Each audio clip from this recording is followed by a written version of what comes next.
first of all, for the sake of so many in the world, when they think Balkans, I know where they are because I've worked there. But a lot of people are like, well, where's that? And what are you talking about? What part of the world is that? Yeah, so this is the space of countries predominantly that used to be Yugoslavia, and it's kind of spaced maybe like a circle, a small globe. We'll do a small globe, and it's between like Italy and Turkey, right? So it starts just above Greece, and it's all the countries, that became new names, right? They became countries after that, a political turnaround. So I can't name them all, but because I might get them wrong. They But we probably know changed it's since you've Albania. been there. So, Yeah, yeah. yeah, yeah. They all changed name. I actually was there when it was Yugoslavia. Now I went, and they were all, a grouping of other country names. Some of them still debating what they are, but yeah, it's a really fascinating part of the world. I have no connection there. I speak none of the languages. I have my heritage is German, so I have no relation here. This is just a God moving focus to this area. And how did you end up going? What was the invitation? What was the opportunity? The organization? When I started in the band space, with some courses maybe about 5 or 6 years ago, and they were focused on work in faith in your work, in your job. And I kept saying, but I'm an entrepreneur. I don't have a job. And I actually do meet a lot of people because I have vendors and clients, and, it's a little different. And sure enough, a couple of years later, that's obviously been the focus of several different memberships and organizations.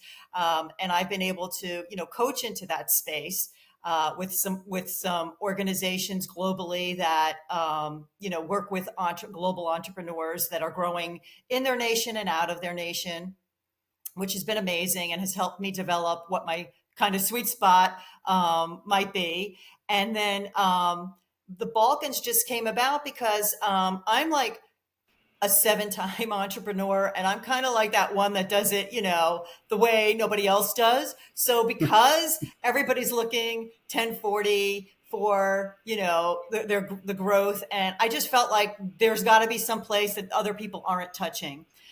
So that's one place, that's one reason that started it there. And then honestly, just because I do travel alone, or happy to, or have been in my past, I felt comfortable at least in these countries traveling alone, because I've not yet been working with an organization or a team as I would like to. But I felt like that. So those odd combinations of God putting that on me is what led me here. And I don't know. Did you have a? I can keep going, but So I was thinking, I was in Bulgaria. mm, It's probably been 10. It was pre-pandemic, of course, and that's kind of the border on the outside of this part of the world. It's an amazing place, and the need is huge. It's not that there aren't Christians, because there is a Christian heritage in that part of the world, but the Muslim influence is incredibly powerful. Has been dominant in some parts. Uh, and combine that with the Soviet influence. So you had this sort of Muslim blanket of darkness and this atheistic communist blanket of darkness. And so the church has really struggled.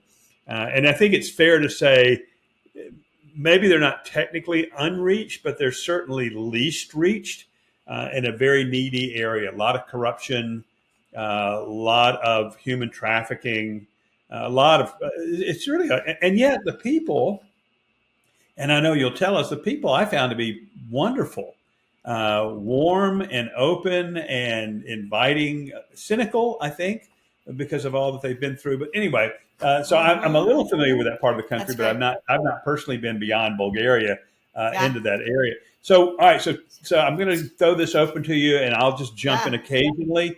yeah. What did you Please do. see? Where did you go, and what did you learn? So, what you just said left me with one point before I head into that, which is that there have been conferences that are in Europe, Western European conferences that have been held in Romania. There are faith-driven efforts that have begun there and in other areas. So that was one of the last points that I hadn't thought of, and what you had just asked me before, as to why that area is really happening. So yes, there is definitely a focus of BAM happening and a BAM movement through the countries there. And yeah, I did absolutely sense there was calls to prayer from the mosques that were heard and seen, and Orthodox churches everywhere. There's a lot of mixed history, a lot of bloody history, that is still being battled through the generational continuance of some of that, as well as nationalism, which is really important, but some of it's getting mixed because some of the countries are EU entry and others are not.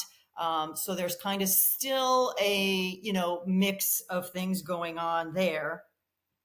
One thing that's strong though is the tolerance, of the different religions. That the fact that the holy places are shared by different religious groups, in a way that they're at least participating, accepting. There are mosques next to churches, next to monasteries, and the like. So it seems at least to be a kind of blended situation that there may not be as much opposition as there might be in some other regions and countries out there.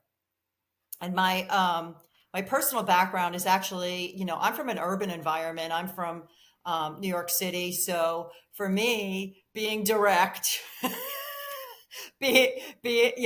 handling these kinds of things was kind of right in my space. And yes, it's really it really is interesting how that character that you explained, it definitely is. And I felt like I fit in as far as that went, and kind of,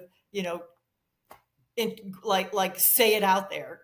Just Yeah. say it out there. So yeah, so that was kind of an interesting fit that was a little unexpected and fascinating for me. But yeah, so the cultural match, if I were to develop in the area, would be interesting. I did have some meetings locally because LinkedIn is amazing, and we have the opportunity to connect with people all over, and they were very receptive to have different meetings based on my original connection. I have some I don't, clients, or I help service some companies that work in Albania and Macedonia. So I was able to meet with one of their representatives in Tirana, and then I have a friend from a prior business group, in Belgrade, and I have another business associate that I have shared blogs with. We've guest blogged on each other's communities, and she's in Sofia, except of course she wasn't there when I passed through. So I was able to meet with someone else there, where there might be some future opportunities, and they were not all necessarily faith based. Some of them were, and some were not.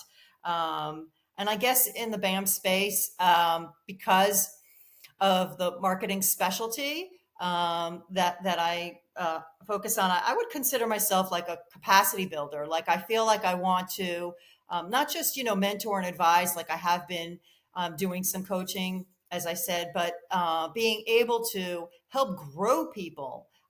So my sweet spot is helping them understand how to get to that next step, but that they take it on their own, so that they've either, will grow their own capabilities for these things, which would be amazing, or they have, a staff or a person or maybe somebody close to them that will, continue those efforts and help grow the company that way. So when you got there, and I love the fact that you just kind of went on your own. This is not a quote mission trip with a mission agency where you're shuttled from village to village and introduced and protected in that sense. I mean, this is you, not totally on your own, of course, but I mean, as far as just launching, and we know the Lord was with you, but you knew people, you'd made contacts, so you had a little sense of itinerary. But I'm fascinated that just the way you did it.